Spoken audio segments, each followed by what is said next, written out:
When I was 15, I lived in a neighborhood where most parents kept their kids inside after dark. The houses were old, most of them were rented, and you could tell which ones were falling apart. At the end of my street stood the abandoned house. It was one of the bigger houses around there, and it had boarded windows and was in really rough shape overall. Everyone around there knew about it, and adults always told us to stay away. The grass was tall most of the time, but someone from the city would come by and clean it up once or twice a year. The siding was covered in graffiti, and the front door was spray-painted black. Still, it was the kind of place that drew kids in. I hung around with 3 friends back then. Matt, who was a little reckless, Danny, who talked big, but was usually the first to back out, and Ryan, who lived a block away from the house. Ryan was quieter than the rest of us, but he never liked to be left out, so he always tagged along.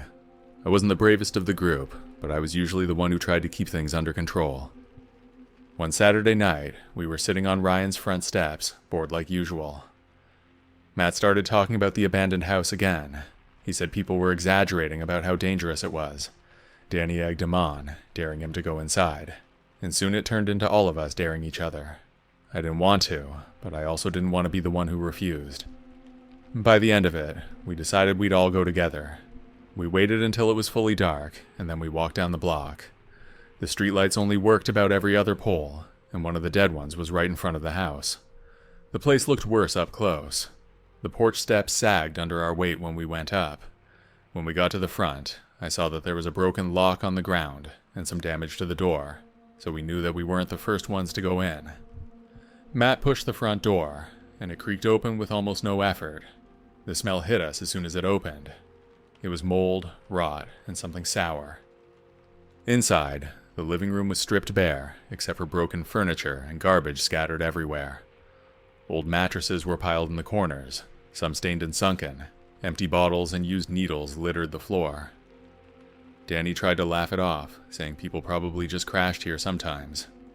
Matt kicked at one of the bottles and said it was no big deal. We moved deeper into the house, our footsteps crunching on broken glass. The walls had holes punched through them, and the wallpaper peeled down in long strips. I felt like we were walking into a place we had no business being. Ryan stayed close to me, his flashlight shaking in his hand. He kept whispering that we should leave, but no one wanted to be the first to quit. That's when we heard someone whispering from the back room. It wasn't loud, but it was clear enough that we all froze. Danny swore under his breath, and Ryan turned his flashlight toward the hallway. We argued a little bit about what to do. Danny wanted to leave right away, Ryan agreed, and I was leaning toward the same. Matt, though, insisted it was probably just another kid messing with us. He said people in the neighborhood had been telling ghost stories about the place for years, and this was probably just someone trying to scare us off. He started walking toward the hallway. I grabbed his arm, but he shook me off and kept going. We followed him, even though none of us wanted to. The hallway walls were covered in graffiti too, and some of them looked recent. The floor dipped, and we had to step carefully so the boards wouldn't break. The whisper came again, and it sounded like a man, but I couldn't make out the words. Ryan's hand clamped down on my sleeve, and I could feel him trembling.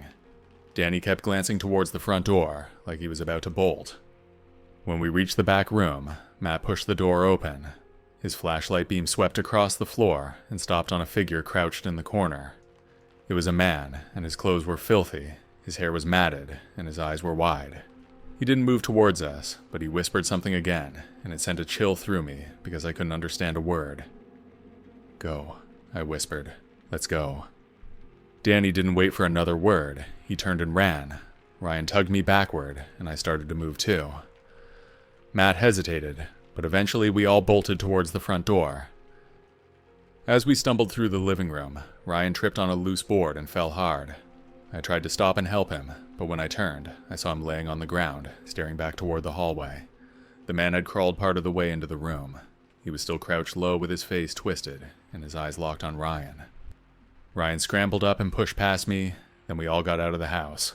We sprinted down the block until we were on Ryan's porch again. No one said a word for a long time, but finally, Matt laughed nervously and said the guy was probably just a squatter. None of us answered him. We all went home, without talking about it further. The next morning at school, Ryan wasn't there. At first I thought maybe he was sick, but when he wasn't in class by lunch, I got a bad feeling. After school, I went by his house, but his parents said he hadn't come home the night before. The cops were already involved, and we all had to talk to them. I told them that he had been with us, and then he ran home after we left the abandoned house. They found Ryan's bike leaning against the side of the building. Inside, they found blankets and sleeping bags in the back room, clear signs that people had been staying there. But the man we saw was gone, and so was Ryan. For weeks, the police canvassed the neighborhood. They brought dogs, searched nearby lots, and interviewed anyone who might have seen something, but nothing ever came of it. Matt kept insisting it was just a coincidence. He said Ryan probably ran away, and that maybe his home life had been rougher than we thought. Danny didn't argue, but I could tell he didn't believe it either. I knew Ryan, and he wouldn't have just disappeared like that. He'd been scared that night, more scared than any of us, and I was sure he'd seen something in that man's face. Months passed, and Ryan never came back. The police eventually stopped checking the house, though people in the neighborhood kept complaining about strange people there. I avoided it completely. Every time I walked by, even from across the street, I remembered the look on Ryan's face when he fell, staring at that man in the dark.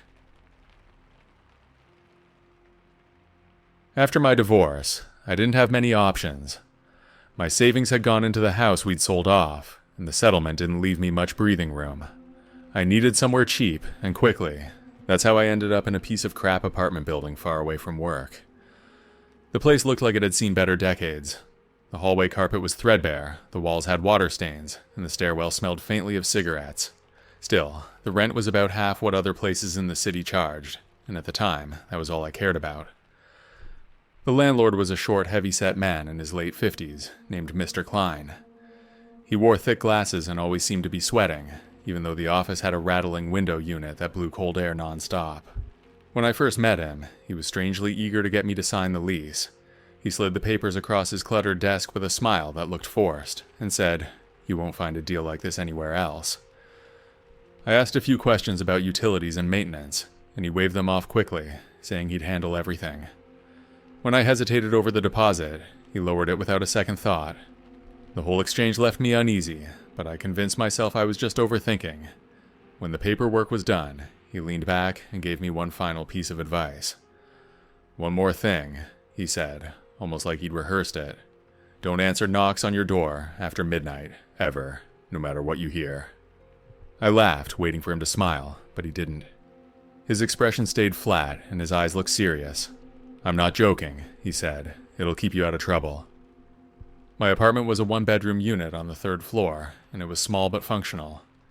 The stove didn't get very hot, and the shower temperature was unpredictable, but I could live with that. My neighbors were quiet, and the building seemed oddly empty for its size. I rarely saw anyone in the halls except for a thin young woman across from me who always avoided eye contact. It wasn't until the 4th night that I understood what the landlord had meant. At around 2 in the morning, I woke up to a soft, deliberate knock on my door. It wasn't loud, but it was persistent. 3 taps at a time, then silence, then again. I sat up in bed, listening. I remembered Klein's warning and stayed still. Eventually, I fell back asleep. The next night, it happened again at about the same time. This time it went on even longer. I thought about opening the door, just to prove to myself it was nothing, but I didn't. I stayed in bed, staring at the ceiling until it stopped. By the 6th night, I was starting to dread going to sleep. The knocks didn't come every night, but often enough that I couldn't ignore them. Sometimes they came at 1, sometimes at 3. I started keeping the hallway light on just in case I wanted to look through the peephole, but each time I forced myself not to. I thought it was probably teenagers, or maybe someone drunk who had the wrong door. During the day, the building seemed quiet and normal enough. I saw Mr. Klein in the office once or twice, and he was always polite. A few other tenants passed in the halls, but no one spoke much. Most looked down at the floor and hurried along. I've always lived in the city, so it wasn't that weird that people weren't friendly. The woman across the hall from me stood out, though. She was in her mid-20s, with pale skin and long dark hair that she kept tied back. I noticed she often looked over her shoulder when she walked to her door, and once, I heard her crying through the thin walls. Another time, I heard a man's voice in her apartment, and he sounded angry, though I never saw anyone go in or out. One night, the knocking started again, and it was louder than before. I sat in bed, wide awake, waiting for it to stop, but after a few minutes, curiosity got the better of me. I walked quietly to the door and pressed my eye to the peephole. It was her, the woman from across the hall. She looked terrified, her hands clasped in front of her like she was begging. Her lips were moving, but I couldn't hear her through the thick door. Her face was pale, and she kept glancing behind her towards the stairwell. I knew I wasn't supposed to answer, but this wasn't some stranger. I knew who she was. Against my better judgment, I turned the lock. She pushed past me the second the door opened and ran straight to the bathroom. I barely had time to shut the door before it burst open again, this time with tremendous force. 2 men in masks rushed inside. One of them shoved me hard against the wall, while the other charged into the bathroom after her. I tried to fight back, but the first man punched me square in the ribs and then in the face. I went down, clutching my side. Then the 2 of them teamed up on me, kicking and hitting until I could barely breathe. I thought they were going to kill me right there on the floor, but after a few minutes, they stopped, spat on the ground, and left. Then the door swung shut behind them. I lay there bleeding, staring at the ceiling, and I could barely move. I don't know how long I was on the floor, but it felt like hours. Eventually, I managed to drag myself to the door and out into the hallway. I tried banging on a neighbor's door, but no one answered. One of them must have called the cops, though. It turned out another person on my floor had found blood in the stairwell and called 911. By the time the officers got to my apartment, I was barely conscious. They called an ambulance and asked who did this to me. At the hospital, I told them that my neighbor had begged me for help, and some guys attacked me. They didn't seem surprised.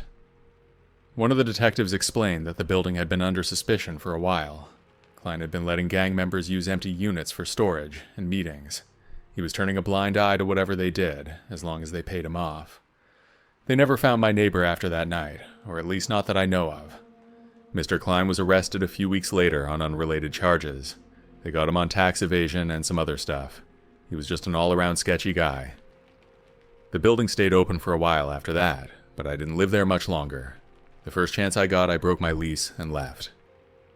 What sticks with me most isn't the attack or even the beating.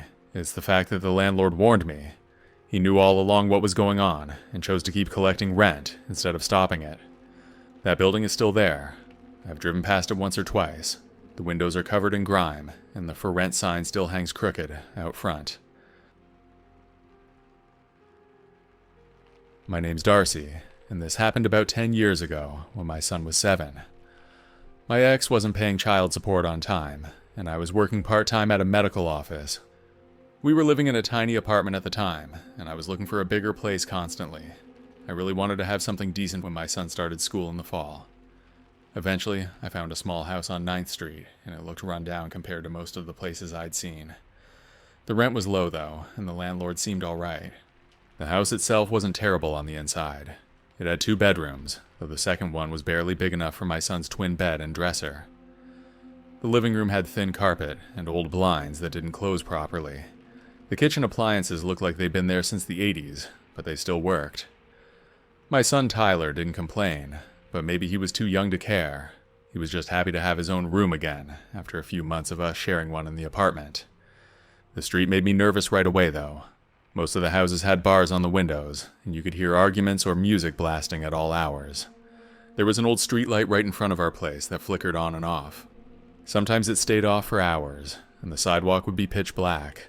Despite all of that, I took the place and signed a lease for a year. After we moved in, I set up Tyler's room with his posters and toys. I kept the curtains drawn most of the time, especially at night. I noticed people hanging around on the corner, usually groups of young guys smoking or talking. Sometimes they'd even linger right outside my house. I'd catch them glancing in the windows sometimes, and one even leaned on the fence by my front yard, like it belonged to him. The flickering streetlight seemed to draw them in. When it finally went out for good, that's when it got worse, and more people started gathering there. I called the city about the light more than once, but no one came to fix it. Each night, I checked the locks 3 or 4 times before bed. Tyler asked why I kept looking out the window, and I told him it was just to make sure the rain wasn't coming in. I tried to pretend it was manageable, but in the back of my mind, I knew I made a mistake moving there. Then one night, I woke up just after 2 in the morning. I heard something faint, like a metallic rattle, and it was coming from the front of the house. I lay there, listening, and then it became clear that the doorknob was turning. I slipped out of bed and went straight to Tyler's room. He was asleep, curled up with his blanket.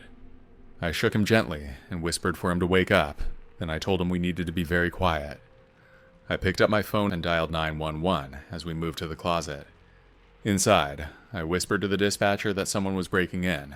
Then I heard the lock click, followed by the sharp sound of the door creaking open. My heart thudded hard, and I held my hand over Tyler's mouth so he wouldn't make a noise. We both sat in the dark closet, listening. The sound of footsteps moved across the living room floor. Slow, heavy steps. Whoever it was, they didn't rush. I heard something scrape against the coffee table, and then a low voice muttered, though I couldn't make out the words. The dispatcher stayed on the line, whispering that police were on their way. I could hear the man moving closer, the floor creaking under his weight. Tyler clutched my arm so tightly it hurt, and I was terrified he'd cry out, but he just buried his face against my side. Then came another sound. It was the faint rumble of an engine outside, like a car idling. The man inside the house stopped walking, then the dispatcher told me the officers were pulling up. A loud bang echoed through the house as the front door slammed shut. Footsteps pounded down the porch, and I heard the man running. That was when we started to hear the police sirens. Tyler and I stayed in the closet until an officer knocked on the bedroom door, calling my name. I opened it to find 2 police officers standing there. They told me the man had run off, but when they searched the street, they found a car with 2 men that seemed suspicious. They were being detained, and I guess they thought one of them was the guy that broke in. I didn't sleep the rest of that night. Tyler eventually dozed off on the couch while the officers finished their report, but I sat awake with the lights on until morning. When the sun came up, I packed up most of our stuff. Then I called my sister and told her what happened. She told us to come stay with her until I figured out something else. I didn't argue. At my sister's apartment, Tyler played with his cousins while I sat at the kitchen table, exhausted but relieved. I told myself we'd never go back there, not even to grab the furniture we left behind. Over the next few weeks, I scraped together what I could and found a small apartment in a safer part of town. The rent was higher, but I worked extra shifts to cover it. It didn't have much space, but it had decent security, and I didn't see strangers standing outside at night.